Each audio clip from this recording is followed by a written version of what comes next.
राजाओं का दूसरा ग्रंथ अध्याय 14। यूदा में अमस्या का शासन। इज़राइल के राजा यहोआहाज के पुत्र योआश के दूसरे वर्ष योआश का पुत्र अमस्या यूदा का राजा बना। जब वह शासन करने लगा तो वह 25 वर्ष का था। उसने यरूशलेम में 29 वर्ष तक शासन किया। उसकी माता का नाम यहोवदान था। वह यरूशलेम की थी। उसने वही किया जो प्रभु की दृष्टि में उचित है। फिर भी उसने अपने पूर्वज दाऊद का पूरा अनुसरण नहीं किया। उसने भी वैसे ही कार्य किए जैसे उसके पिता योआश ने किए थे, किंतु पहाड़ी पूजा स्थान नहीं हटाए गए। लोग वहां बलिदान चढ़ाते और धूप देते थे। जब राजसत्ता अमास्या के हाथ से सुदृढ़ हो गई तो उसने उन सेवकों को प्राणदंड दिया जिन्होंने उसके पिता राजा का वध किया था, परंतु उसने हत्यारों के पुत्रों का वध नहीं किया, जैसा कि मूसा की संहिता के ग्रंथ में लिखा है, जहाँ प्रभु ने आदेश दिया, ना तो पिता को अपने किसी बच्चे के पाप के लिए प्राणदंड दिया जाए और ना बच्चे को अपने पिता के पाप के लिए। हर व्यक्ति को अपने दोष के लिए प्राणदंड दिया जाएगा। अमास्या ने लावन घाटी के 10,000 एदोमियों को पराजित किया और धावा बोलकर सेला पर अधिकार कर लिया। उसने उसका नाम युकतेल रखा। आज तक उसका वही नाम है। उस समय अमस्या ने यहोआहाज के पुत्र और येहू के पौत्र इज़राइल के राजा योआश के यहाँ दूत भेजकर उससे कहलवाया, आइए हम एक दूसरे का मुकाबला करें। इस पर इज़राइल के राजा योआश ने यूदा के राजा अमस्या को यह उत्तर भेजा। लेबनोन के ऊँट कटारों ने लेबनोन के देवदार को यह संदेश भेजा, तुम अपनी बेटी का विवाह मेरे बेटे से करो। किंतु लेबनोन के एक जंगली पशु ने ऊँट कटारे को पैरों से रौंद डाला। तुमने अवश्य एदोमियों को पराजित किया, इस कारण घमंडी हो गए हो। तुम अपनी विजय पर गौरव करो, किंतु अपने घर में ही बैठे रहो। तुम अपने लिए विपत्ति क्यों मोल ले रहे हो? इससे तो तुम्हारा और तुम्हारे साथ यूदा का भी पतन हो जाएगा। अमज्या ने एक न सुनी। तब इज़राइल का राजा योआश आक्रमण कर बैठा। उसका और यूदा के राजा अमज्या का यूदा के बेत शेमेश के पास आमना सामना हुआ।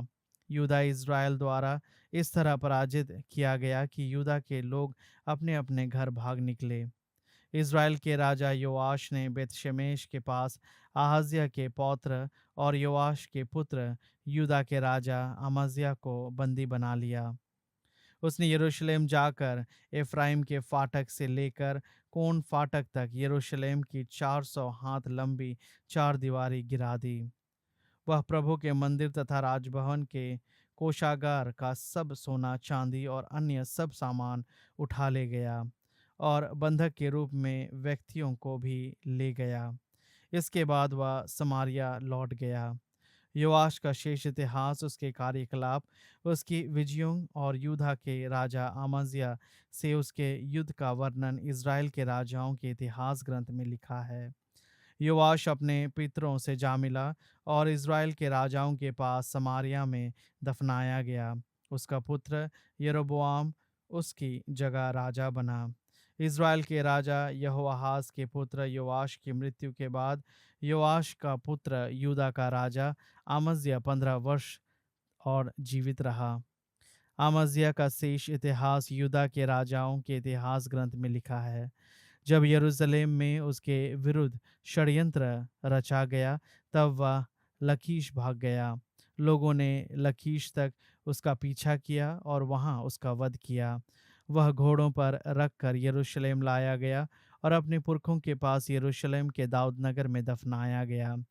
इसके बाद यूदा के सब लोगों ने अजरिया को, जो उस समय 16 वर्ष का था, उसके पिता अमस्या की जगह राजा बनाया। अमज्या के मरने के बाद उसने इलत को बसाया, जिसे उसने यूदा के लिए पुनः प्राप्त किया था। इज़राइल में यरोबोआम द्वितीय का शासन। यूदा के राजा योआश के पुत्र अमज्या के 15वें वर्ष योआश का पुत्र यरोबोआम इज़राइल का राजा बना और समारिया में शासन करने लगा। उसने 41 वर्ष तक शासन किया। उसने वही किया जो प्रभु की दृष्टि में बुरा है। नाबाट के पुत्र यरोबोआम ने इस्राएलियों से जो पाप करवाए थे, उसने उनमें एक भी नहीं छोड़ा। यरोबोआम ने लेबो हमात से लेकर अराबा के समुद्र तक इज़राइल के सीमांत फिर अपने अधिकार में कर लिए, जैसा कि प्रभु इज़राइल के ईश्वर ने गत हेफेरवासी अमित्या के पुत्र योनस द्वारा कहा था। प्रभु ने इज़राइलियों की घोर विपत्ति देखी थी, चाहे वे स्वतंत्र हो या दास। उनका कोई सहायक नहीं था। प्रभु ने यह नहीं कहा था कि वह पृथ्वी पर से इज़राइल का नाम मिटा देगा। इसलिए उसने योआश के पुत्र यरोबोआम द्वारा उसका उद्धार किया। यरोबोआम का शेष इतिहास, उसके कार्यकलाप, उसकी विजयों का वर्णन और किस प्रकार उसने दमशक और हमात इज़राइल में मिला लिए, जिन पर कभी यूदा का अधिकार था, यह इज़राइल के राजाओं के इतिहास ग्रंथ में लिखा है। यरोबोआम अपने पितरों इज़राइल के राजाओं से जा मिला और उसका पुत्र जकारिया उसकी जगह राजा बना। यूदा में अजारिया का शासन। अध्याय 15। इज़राइल के राजा यरोबोआम के 27वें वर्ष आमज्या का पुत्र अजारिया यूदा का राजा बना। जब वह शासन करने लगा तो वह 16 वर्ष का था। उसने यरूशलेम में 52 वर्ष तक शासन किया। उसकी माता का नाम यकोल्या था। वह यरूशलेम की थी।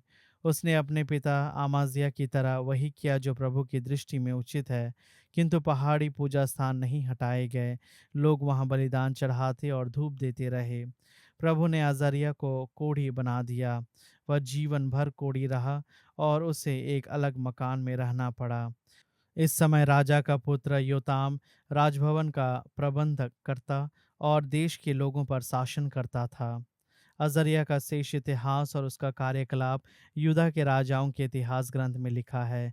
अजरिया अपने पूर्वजों से जा मिला और उनके साथ दाऊद नगर में दफनाया गया। उसका पुत्र योताम उसकी जगह राजा बना। इज़राइल में जकारिया का शासन। यूदा के राजा अजरिया के 38वें वर्ष यरोबोआम का पुत्र जकारिया इज़राइल का राजा बना। उसने समारिया में 6 महीने तक शासन किया। उसने अपने पूर्वजों की तरह वही किया जो प्रभु की दृष्टि में बुरा है। नाबाट के पुत्र यरोबोआम ने इज़राइल से जो पाप करवाए थे, उनसे जकारिया विमुख नहीं हुआ। याबेश के पुत्र शलूम ने उसके विरुद्ध षड्यंत्र रचा। उसने लोगों को देखते देखते उस पर आक्रमण कर उसका वध कर दिया और वह उसके स्थान पर स्वयं राजा बना। जकारिया का शेष इतिहास इज़राइल के राजाओं के इतिहास ग्रंथ में लिखा है। इस प्रकार येहून से कहा हुआ प्रभु का यह वचन पूरा हो गया, तुम्हारे वंशज चौथी पीढ़ी तक इज़राइल पर शासन करेंगे। इज़राइल में शलूम का शासन। यूदा के राजा उजिया के 39वें वर्ष याबेश का पुत्र शलूम राजा बना। उसने समारिया में 1 महीने तक शासन किया। गादी का पुत्र मनहेम तिर्सा से समारिया आया और उसने याबेश के पुत्र शलूम को समारिया में मार डाला और वह उसके स्थान पर स्वयं राजा बना। शलूम का शेष इतिहास और उसके षड्यंत्र का वर्णन इज़राइल के राजाओं के इतिहास ग्रंथ में लिखा है। उस समय मनहेम ने तपआह, उसके सब निवासियों और तिर्सा से लेकर उसके सारे प्रदेश पर आक्रमण किया, क्योंकि लोगों ने उसके लिए नगर के फाटक नहीं खोले। उसने तपआह को उजाड़ा और सभी गर्भवती स्त्रियों के पेट फाड़ डाले। इज़राइल में मनहेम का शासन। यूदा के राजा अजारिया के 39वें वर्ष गादी का पुत्र मनहेम इज़राइल का राजा बना। उसने समारिया में 10 वर्ष तक शासन किया। उसने वही किया जो प्रभु की दृष्टि में बुरा है। नाबाट के पुत्र यरोबोआम ने इज़राइलियों से जो पाप करवाए थे, उनसे मनहेम जीवन भर विमुख नहीं हुआ। असुर के राजा पूल ने देश पर आक्रमण किया। मनहेम ने पूल को 1000 मन चांदी दी, जिससे वह उसका समर्थन करे और राज्य पर उसका अधिकार सुदृढ़ बना दे। मनहेम ने यह द्रव्य इज़राइलियों से वसूल किया। प्रत्येक धनी को असूर के राजा के लिए 50 शेकेल देना पड़े। इसलिए असूर का राजा इज़राइल छोड़कर अपने देश लौट गया। मनहेम का शेष इतिहास और उसका कार्यकलाप इज़राइल के राजाओं के इतिहास ग्रंथ में लिखा है। मनहेम अपने पूर्वजों से जा मिला और उसके स्थान पर उसका पुत्र पेकाहिया राजा बना। इज़राइल में पेकाहिया का शासन। यूदा के राजा अजरिया के 50वें वर्ष मनहेम का पुत्र पेकाया समारिया में इज़राइल का राजा बना। उसने 2 वर्ष तक शासन किया। उसने वही किया जो प्रभु की दृष्टि में बुरा है। नाबाट के पुत्र यरोबोआम ने इज़राइल से जो पाप करवाए थे उनसे पेकाहिया विमुख नहीं हुआ। रमलिया के पुत्र सेनानायक पेकाह ने पेकाया के विरुद्ध षड्यंत्र रचा। उसने गिलियाद के 50 आदमी अपने साथ लेकर समारिया के महल के किले में पेकाया का वध किया और उसकी जगह वह स्वयं राजा बना। पेकाया का शेष इतिहास और उसका कार्यकलाप इज़राइल के राजाओं के इतिहास ग्रंथ में लिखा है। इज़राइल में पेकाह का शासन। यूदा के राजा अजरिया के 52वें वर्ष रमालिया का पुत्र पेका समारिया में इज़राइल का राजा बना। उसने 20 वर्ष तक शासन किया। उसने वही किया जो प्रभु की दृष्टि में बुरा है। नाबाट के पुत्र यरोबोआम ने इज़राइल से जो पाप करवाए थे उनसे पेका विमुख नहीं हुआ। इज़राइल के राजा पेका के शासन काल में असुर के राजा तिग्लत पिलेसेर ने आकर इयोन, आबेल बेतमाका, यनोआ के देश, हशोर, गिलियाद, गलीलिया, नफ्ताली का पूरा प्रांत अपने अधिकार में कर लिया और उनके निवासियों को बंदी बनाकर असूर ले गया। जब एला के पुत्र होशिया ने रमलिया के पुत्र पेका के विरुद्ध षड्यंत्र कर उसे मार डाला और उजिया के पुत्र योताम के 30वें वर्ष वह उसके स्थान पर स्वयं राजा बना। पेका का शेष इतिहास और उसका कार्यकलाप इज़राइल के राजाओं के इतिहास ग्रंथ में लिखा है। यूदा में योताम का शासन। इज़राइल के राजा रमलिया के पुत्र पेका के दूसरे वर्ष यूदा के राजा उजिया का पुत्र योताम शासन करने लगा। जब वह शासन करने लगा तो उसकी अवस्था 25 वर्ष थी। उसने यरूशलेम में 16 वर्ष तक शासन किया। उसकी माता का नाम यरूशा था जो सादोक की पुत्री थी। उसने अपने पिता उजिया की तरह वही किया जो प्रभु की दृष्टि में उचित है, परंतु पहाड़ी पूजा स्थान नहीं हटाए गए। लोग वहीं बलियां चढ़ाते और धूप देते रहे। उसने प्रभु के मंदिर का ऊपरी फाटक बनवाया। योताम का शेष इतिहास और उसका कार्यकलाप यूदा के राजाओं के इतिहास ग्रंथ में लिखा है। परंतु उसके शासन काल में आराम के राजा रसीन को और रमलिया के पुत्र पेका को यूदा पर आक्रमण करने भेजने लगा।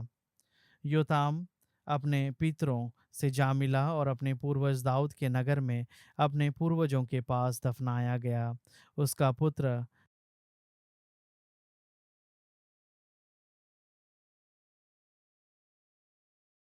सुक्ति ग्रंथ अध्याय 8। प्रज्ञा पुकार रही है, सद्बुद्धि आवाज दे रही है। वह मार्ग के किनारे की ऊंचाई पर चौराहे पर खड़ी है। वह नगर के फाटकों पर, वह प्रवेश द्वारों पर ऊंचे स्वर से पुकार रही है। मनुष्यों, मैं तुमको संबोधित करती हूँ। मैं समस्त मानव जाति को पुकारती हूँ। तुम जो भोले हो, समझदार बनो। तुम जो मूर्ख हो, बुद्धिमान बनो। सुनो, मैं महत्वपूर्ण बातें बताऊंगी। मैं जो कहूंगी वह बिल्कुल सही है, क्योंकि मेरा मुख सत्य बोलता है। मुझे कपटपूर्ण बातों से घृणा है। मेरे मुख से जो शब्द निकलते हैं वे सच्चे हैं। उनमें कोई छल कपट या कुटिलता नहीं। वे समझदारी के लिए तर्क संगत है और ज्ञानियों के लिए कल्याणकारी। चांदी की अपेक्षा मेरी शिक्षा ग्रहण करो। परिष्कृत सोने की अपेक्षा मेरा ज्ञान स्वीकार करो, क्योंकि प्रज्ञा का मूल्य मोतियों से भी बढ़कर और वह किसी भी वस्तु से अधिक वंचनीय है। मैं प्रज्ञा समझदारी के साथ रहती हूँ। मुझे ज्ञान और विवेक प्राप्त है। प्रभु पर श्रद्धा बुराई से बैर करती है। मैं घमंड, अक्खड़पन, दुराचरण और असत्य कथन से घृणा करती हूँ। मुझे सत परामर्श और विवेक प्राप्त है। मुझ में ज्ञान और शक्ति का निवास है। मेरे द्वारा राजा राज्य करते और न्यायाधीश न्यायसंगत निर्णय देते हैं। मेरे द्वारा शासक और उच्च अधिकारी पृथ्वी पर न्यायपूर्ण शासन करते हैं। जो मुझको प्यार करते हैं, मैं उन्हें प्यार करती हूँ। जो मुझे ढूंढते हैं, वे मुझे पाएंगे। मेरे पास संपत्ति और सुयश, स्थायी धन दौलत और समृद्धि है। मेरा फल सोने, परिष्कृत सोने से बढ़कर है। मेरी उपज शुद्ध चांदी से श्रेष्ठ है। मैं धार्मिकता के मार्ग पर, न्याय के पथ पर आगे बढ़ती हूँ। जो मुझको प्यार करते हैं, मैं उन्हें संपत्ति प्रदान करती हूँ। मैं उनके खजाने भर देती हूँ।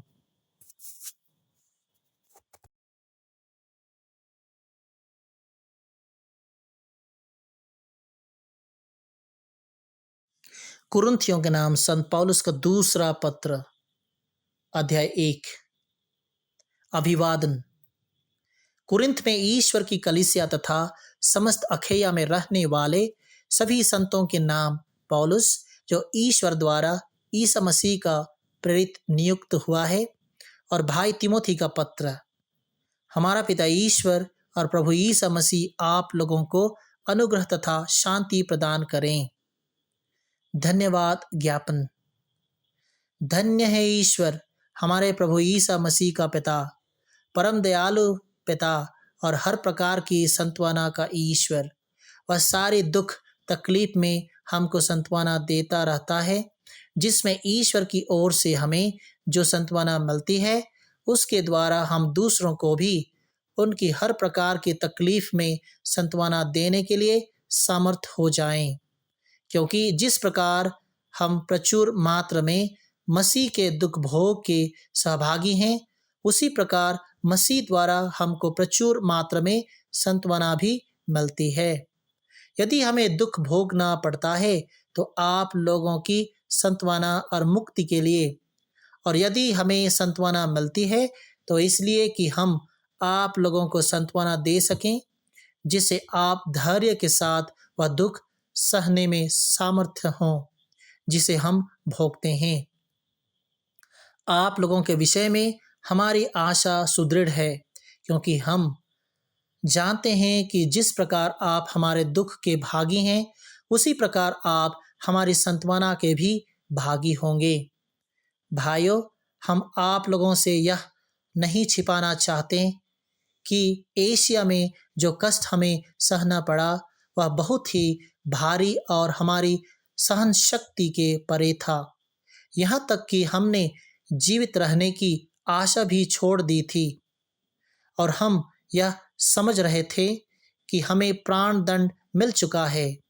यह इसलिए हुआ कि हम अपने पर नहीं बल्कि ईश्वर पर भरोसा रखें, जो मृतकों को पुनर्जीवित करता है। उसने हमें उस महान संकट से बचाया और वह ऐसा ही करता रहेगा। उस पर हमारी यह आशा आधारित है कि वह भविष्य में भी हमें बचाएगा।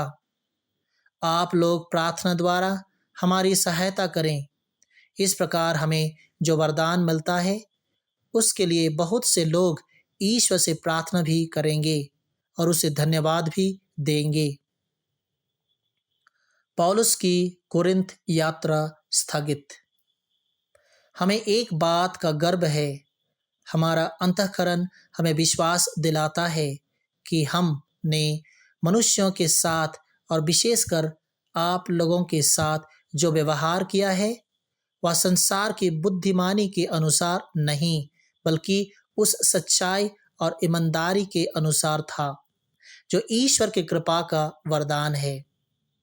हम आपके नाम जो पत्र लिखते हैं उनमें ऐसी कोई बात नहीं है जिसे पढ़कर आप नहीं समझ सकते।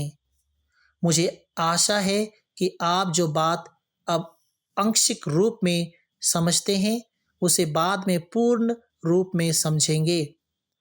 और वह बात यह है कि जिस तरह आप प्रभु ईसा के आगमन के दिन हम पर गर्व करेंगे, उसी तरह हम भी आप लोगों पर। मुझे इसका पूरा भरोसा है, इसलिए मैंने आप लोगों को 2 बार आध्यात्मिक लाभ का अवसर देने के विचार से पहले आपके पास आने का निश्चय किया था। मैं आपके यहाँ होकर मकेदुनिया जाना और वहाँ से आपके पास लौटना चाहता था, जिससे आप मेरी यहूदिया यात्रा का प्रबंध करें। मेरा निश्चय यही था, तो क्या मैंने आकरण ही अपना विचार बदल लिया? क्या मैं संसारिक मनुष्यों की तरह निश्चय करता हूँ? क्या मुझ में कभी हाँ और कभी नहीं जैसी बात है?